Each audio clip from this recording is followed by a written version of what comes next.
மலாக்காவில் மாநில அளவிலான ஹரிராயா திறந்த இல்ல உபசரிப்பு நிகழ்ச்சி வழக்கம் போல இவ்வாண்டும் ஏற்பாடு செய்யப்படும் என அம்மாநில முதலமைச்சர் டத்தோஸ்ரீ அப்துல் ரவுஃப் யூசோ தெரிவித்துள்ளார். மக்களின் ஆதரவை பாராட்டும் விதமாக மலாக்கா மாநில அரசு இம்முடிவை எடுத்துள்ளதாகவும் அவர் குறிப்பிட்டுள்ளார். மக்களின் ஆதரவு இல்லாமல் தன்னால் இவ்வளவு பெரிய வெற்றியை எட்டியிருக்க இயலாது என்றும் உள்ளூர் மக்களுக்கு இந்த விருந்து உபசரிப்பை வழங்க மாநில அரசு விரும்புவதாகவும் அவர் விளக்கமளித்துள்ளார். வரும் மார்ச் 28ஆம் தேதி நடத்த திட்டமிடப்பட்டுள்ள இந்த திறந்த இல்ல உபசரிப்பில் பண்டிகை கால உணவுகளும் சுவையான சிற்றுண்டிகளும் பரிமாறப்படும் என்று அவர் குறிப்பிட்டார். மேற்காசிய போர் காரணமாக செலவுகளை கட்டுப்படுத்தும் நோக்கில் இவ்வாண்டு திறந்த இல்ல உபசரிப்புகள் வேண்டாம் என பிரதமர் டத்தோஸ்ரீ அன்வர் இப்ராஹிம் அண்மையில் அறிவித்துள்ளார் என்பது குறிப்பிடத்தக்கது.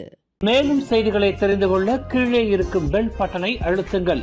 உங்கள் மகிழ்ச்சியை வெளிப்படுத்த லைக் மற்றும் ஷேர் செய்யுங்கள். தொடர்ந்து திசைகளோடு இணைந்திருக்க சப்ஸ்கிரைப் செய்யுங்கள்.